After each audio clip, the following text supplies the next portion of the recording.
Minhas amigas e amigos, estamos chegando ao final desse maravilhoso ano de 2019. E por que eu falo maravilhoso? Porque o governo do presidente Bolsonaro, ao longo desse período, buscou de forma paciente, de forma determinada, e de forma a que todos tivessem a compreensão das necessidades para o progresso do nosso país, colocar na mesa as reformas necessárias para que rompamos a armadilha da renda média em que vivemos e que haja mais prosperidade e menos desigualdade no nosso país. Vamos agora para 2020. Temos a certeza de que novos progressos serão realizados. Por isso, aproveito essa oportunidade para desejar a cada um de vocês um ano cheio de saúde, de força, de harmonia, de prosperidade e de realizações pessoais e profissionais. Meu fraterno abraço a todos. Aí nós vamos para a coluna da produtividade. Por que nossa produtividade é baixa? É o chamado custo Brasil. Começa com o assunto da reforma tributária, da questão tributária. Então nós vamos ter que levar ao Congresso uma reforma tributária. Hoje existe uma proposta no Senado, existe uma proposta na Câmara e existem as ideias do governo. A visão é que se crie uma comissão mista de Senado e Câmara, e analise esse pacote todo e vamos colocar em votação. O pacote seria em duas fases, vamos dizer. Primeiro, reorganizar o sistema, que é caótico, para que todo mundo entenda. Para que as senhores tenham uma ideia, nós temos mais de 5.700 legislações diferentes sobre tributo. A cada dia, o secretário da Receita Federal lá, ele assina umas 2 ou 3 instruções normativas. É o paraíso do advogado tributário, né? O advogado tributário gosta disso aí, mas quem trabalha, investe e produz, sofre com isso aí. Então temos que simplificar. Não é uma tarefa fácil. E numa segunda etapa, depois que simplificar e se aumentar a base de pagamento, vamos lembrar dos 400 bilhões de sonegação / evasão, a gente reduz a taxa. É o trabalho dos nossos congressistas. Então, estou pagando missão para eles aqui. Eles não vão mais viajar comigo, né, Armando? Muito bem. Questão tributária. Questão das concessões. E aí entra a questão da infraestrutura. O Estado hoje não tem o recurso para investir onde tem que investir. Nem o Estado federal, nem o governo do Estado de Santa Catarina. Eles faltam esses recursos. Então nós temos que atrair o parceiro privado. Como é que eu vou atrair o parceiro privado? Primeira coisa, eu tenho que ter projeto, bom projeto. Infelizmente, durante muito tempo no nosso governo, ninguém sabia o que era projeto. Vamos construir uma ponte aí. Sai. Quanto é que custa isso aí? Custa 80 milhões. Então toma aí, 80 milhões. Aí, óbvio, a ponte ia sair por 30, ter quarto caminhão que passasse por ela, a ponte caía. Essa história toda as senhoras conhecem. Então, bons projetos. Legislação eficiente. Então, é outra coisa que também vai ser discutida lá junto com o nosso Congresso. Nós temos que ter uma legislação mais acelerada para que, por exemplo, num projeto de concessão, por exemplo, vamos dizer que a gente fosse conceder a BR-280 para ser duplicada. Aí as empresas que iriam participar dessa concorrência já vinham com um projeto analisado pelos nossos engenheiros, ok, projeto viável, quanto é que custa esse, quanto é que custa aquele que é mais barato e mais eficiente. Não é? Técnica e preço, vamos colocar assim, é o que vence. E aí o cara vai explorar a estrada. Aí entra a terceira coisa de atrair o parceiro privado. Confiança, bom contrato, segurança jurídica. Vejam o que aconteceu anteontem na cidade do Rio de Janeiro. O que fez o prefeito? Estava em discussão com a empresa que explora o pedágio na linha amarela. Quem conhece o Rio de Janeiro, uma das principais vias que liga a zona oeste da cidade, lá a região do aeroporto do Galeão e a Avenida Brasil, e é uma via de escoamento. Em vez de discutir o troço na justiça, direitinho que ele foi lá, pegou a reta escavadeira e derrubou todos os postos de pedágio. Qual é a empresa que vai vir investir numa cidade dessa aí? Que o cara toma uma medida populista, está todo mundo aplaudindo, porque ninguém gosta de pagar pedágio. Né? O cara gosta da estrada boa, mas não quer pagar o pedágio. Então, tem que ter confiança. E confiança na economia é fundamental. É a relação. É uma das grandes finalidades do governo do presidente Bolsonaro, é que as senhoras e senhores voltem a ter confiança nas instituições, confiança nos seus governos, confiança no seu legislativo. É igual a casa da gente também. Vida de marido e mulher. Se um não tem confiança no outro, esse casamento naufraga. Ele não anda. Então, construir essa relação de confiança com um bom contrato. E desburocratizar e desregulamentar. Aqui o governo ele cria dificuldades e vende facilidades. Essa é a situação que ocorre. Vai ter sempre um burocrata ali com um carimbo para te dificultar. Um passo importante foi a legislação da liberdade econômica, que permite que pequenos e médios negócios comecem a funcionar sem precisar de 52 alvarás. E qual é a palavra de ordem nisso aí?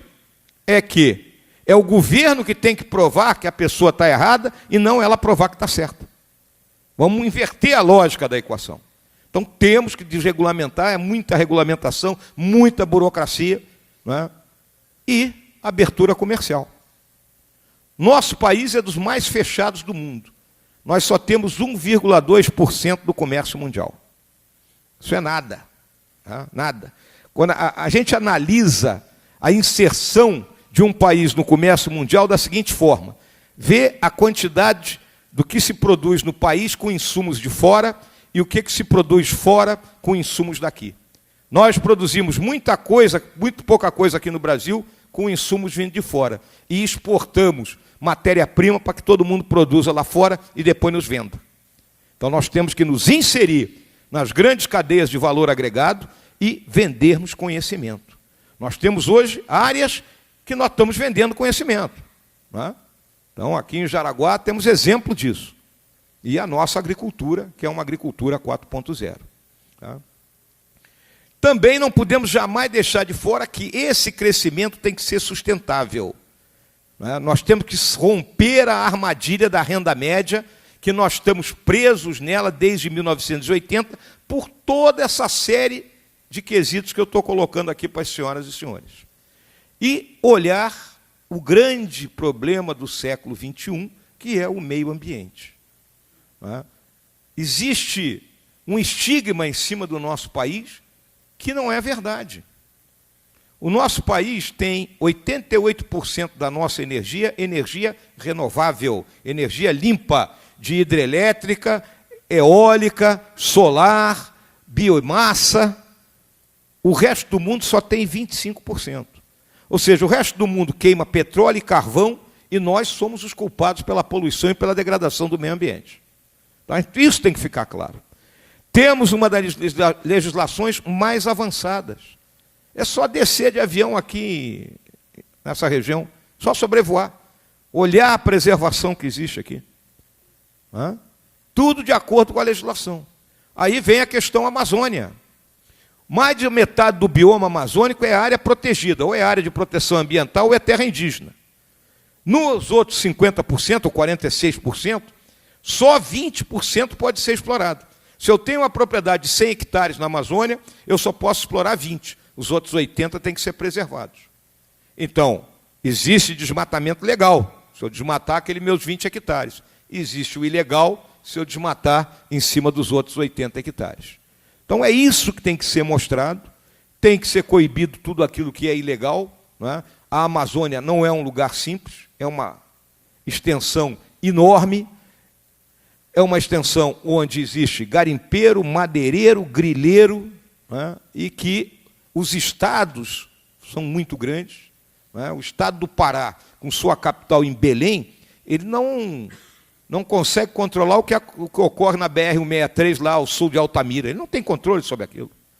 Mesma coisa o estado do Amazonas, que esse, então, não tem rodovia nenhuma. Só se sai de Manaus de barco ou de avião. Eu morei 2 anos lá no noroeste do Amazonas, depois olho no mapa, bem lá na fronteira com a Colômbia e a Venezuela, São Gabriel da Cachoeira. Ali para si, para Manaus, é 3 dias de barco rio abaixo e 4 dias rio acima. Ou então 2 horas de voo de avião, e é só selva. Então, são essas ideias sobre a nossa questão de meio ambiente que tem que ser passadas, E eu sei que aqui nesses estados, Santa Catarina, é exemplo de preservação do meio ambiente. Aqui eu estou pregando, né, para quem já sabe disso muito melhor do que eu. E tem um outro grande aspecto, que é a questão da segurança pública. E a segurança pública são 4 vetores. Né? Primeiro vetor é a nossa legislação. A nossa lei é leniente. O camarada mata uma pessoa e 5 anos depois ele está na rua. A família ainda está chorando pelo morto. Né? Policial, então, né, se é morto, esse é pior que cachorro. Esse não tem família, não tem nada. Né? Então nós temos que endurecer a legislação. O crime não pode compensar. Né?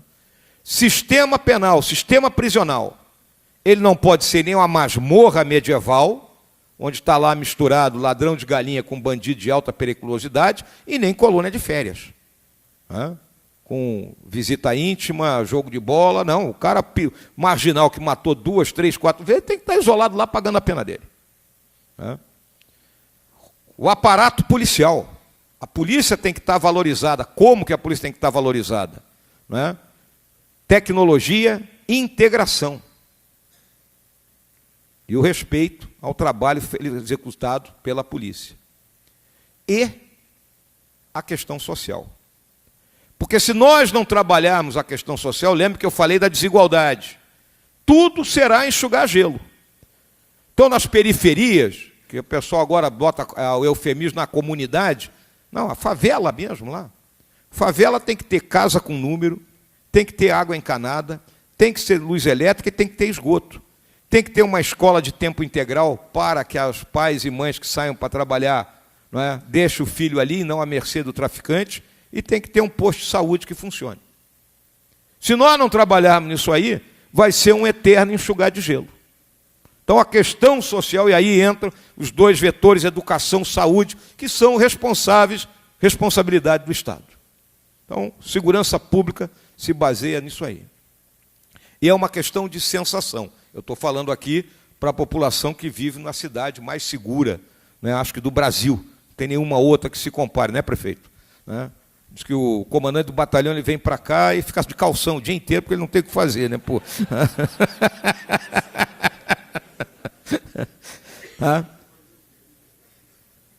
Finalizando aqui essas minhas palavras, senhoras e senhores, o governo Bolsonaro, ele se pauta por aquilo que são os pilares da civilização ocidental. O primeiro deles é o pacto de gerações. O pacto de gerações é a passagem do bastão. Né? Nós, mais velhinhos aqui, passando para os nossos filhos, que vão passar para os nossos netos. Um país organizado e em ordem. O pacto de gerações estava sendo rompido com o sistema previdenciário que nós tínhamos. Porque a geração mais nova não ia ter direito a nada. Ia pegar um país em frangalhos. Democracia. Por mais imperfeito que seja o sistema democrático, já dizia Winston Churchill, é o melhor de todos. É onde a gente vai discutir. Não adianta achar que aqui nós somos a China, não é? Bota aqui o Xi Jinping aqui, ele dá uma ordem, só vai passar a BR-280 aqui, sai todo mundo fora, não é? Tira os índios ali de São Francisco do Sul. A coisa não funciona assim. A democracia é a eterna busca do equilíbrio. É o 3, o tripé, o número perfeito. Tem gente que entende disso aqui. Né? Capitalismo.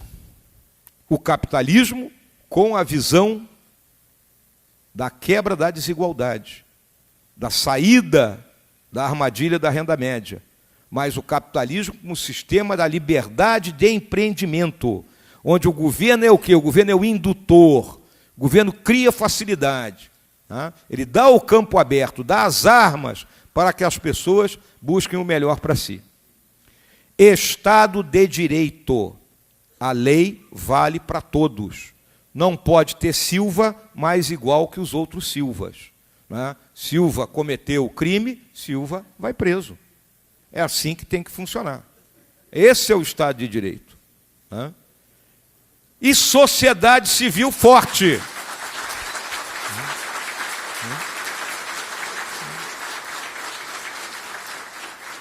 E a sociedade civil forte aqui representada na nossa associação empresarial. Quando o Anselmo pega ali e cobra, pô, cadê a nossa estrada aqui, ô vice-presidente? Né? É isso que tem que acontecer. Tem que cobrar de quem foi eleito. Cobra aqui do Armando. O Armando foi eleito por vocês, aí ele tem que se virar, pô. Né? Fica atento. Isso é que tem que funcionar. País que não tem sociedade civil forte, não funciona. Não adianta ir lá no dia da eleição, aperto lá o botãozinho e vou embora para casa e reclamo no boteco, reclamo na rede social. Não, vamos apresentar as ideias. Né? Vamos reunir nos grupos de debate. É isso que caracteriza os países mais fortes. Os países que perderam o seu elan, né, a sociedade civil, ela foi para embora. Fechando esse pacote, o que nós queremos deixar são políticas de Estado, para que o país tenha um rumo, independente do governo que assuma, vai um pouquinho por aqui, mas nós temos um rumo. Então, o presidente Bolsonaro quer legar políticas de Estado e não de governo. Né? Política de governo, eu me dou bem aqui durante 2, 3 anos, depois o resto que se lasque. Não é dessa forma. Então, política de Estado.